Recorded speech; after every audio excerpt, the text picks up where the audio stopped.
बिहार में कांग्रेस ने महागठबंधन के सामने रखी 9 सीटों की मांग। 2019 में भी 9 सीटों पर लड़ी थी चुनाव। महागठबंधन की ओर से कांग्रेस के लिए 5 सीटें छोड़ने की उम्मीद। लोकसभा चुनाव 2024 को लेकर सभी राजनीतिक दल तैयारियों में जुट गए हैं। विपक्षी दलों के गठबंधन इंडिया के बीच सीटों के तालमेल को लेकर राजनीतिक दलों में चुनाव क्षेत्र की दावेदारी तैयार होने लगी है। इसी कड़ी में अब कांग्रेस ने भी राज्य की 9 सीटों पर दावेदारी ठोक दी है। इस संबंध में शुक्रवार को प्रदेश कांग्रेस अध्यक्ष डॉक्टर अखिलेश प्रसाद सिंह ने बड़ा बयान देते हुए कहा कि कांग्रेस लोकसभा 2019 में जितनी सीटों पर बिहार में चुनाव लड़ी थी, 2024 के चुनाव में भी कम से कम उतनी सीटों पर अपना प्रत्याशी उतारेगी।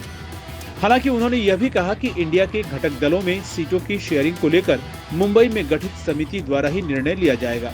उल्लेखनीय है कि प्रदेश कांग्रेस अध्यक्ष डॉक्टर अखिलेश प्रसाद सिंह ने कहा कि कांग्रेस ने 2019 के लोकसभा की 40 सीटों में से 9 सीटों पर अपने प्रत्याशी उतारे थे।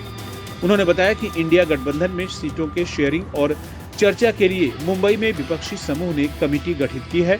कांग्रेस इस कमेटी के सामने अपनी मांग रखेगी।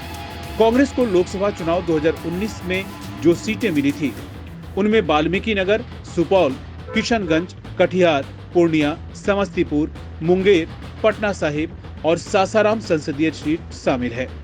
वहीं इससे पहले 2014 के चुनाव में भी कांग्रेस ने 9 सीटों पर चुनाव लड़ा था, लेकिन इसमें कांग्रेस सिर्फ 1 सीट ही जीत पाई थी। हालांकि इस चुनाव में कांग्रेस के सभी सहयोगी दलों को धूल चाटनी पड़ी थी। इस चुनाव में एनडीए ने 40 में से 39 सीटों पर जीत दर्ज की थी। उस वक्त जदयू भी एनडीए में थी। प्रदेश कांग्रेस अध्यक्ष अखिलेश प्रसाद सिंह प्रदेश कांग्रेस मुख्यालय सदाकत आश्रम में प्रेस प्रतिनिधियों से बातचीत कर रहे थे। उन्होंने बताया कि कांग्रेस के पूर्व राष्ट्रीय अध्यक्ष राहुल गांधी की भारत छोड़ो यात्रा की पहली वर्षगांठ पर पूरे देश में कार्यक्रम किया गया। उनकी यात्रा का परिणाम था कि कांग्रेस ने हिमाचल प्रदेश और कर्नाटक की सरकार छीन ली। उन्होंने वर्षगांठ पर निकाली गई संकल्प यात्रा में कार्यकर्ताओं और लोगों का भाग लेने के लिए धन्यवाद दिया। डॉक्टर अखिलेश प्रसाद सिंह ने कहा कि राहुल गांधी के सवालों से भाजपा भाग रही है।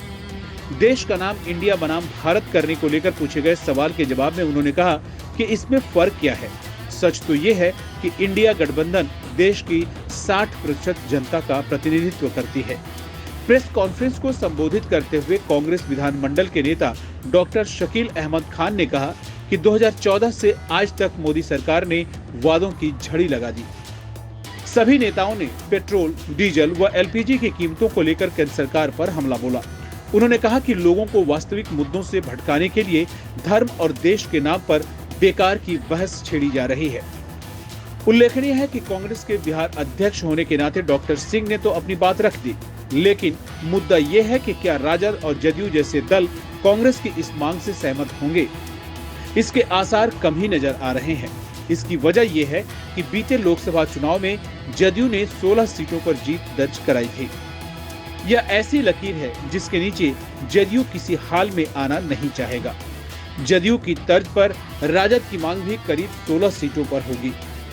40 लोकसभा सीटों वाले बिहार में तय माना जा रहा है कि 32 सीटों पर जदयू और राजद की दावेदारी रहेगी। शेष बची 8 सीटों में कांग्रेस और वाम दलों की दावेदारी बनेगी। ऐसी चर्चा है कि जदयू और राजद कांग्रेस को ज्यादा से ज्यादा 5 सीटें ही देंगे।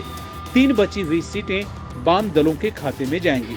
जदयू और राजद के इस निर्णय से कांग्रेस कितना सहमत होगी, ये तो वक्त बताएगा, लेकिन फिलहाल मामला फंसता दिखाई दे रहा है।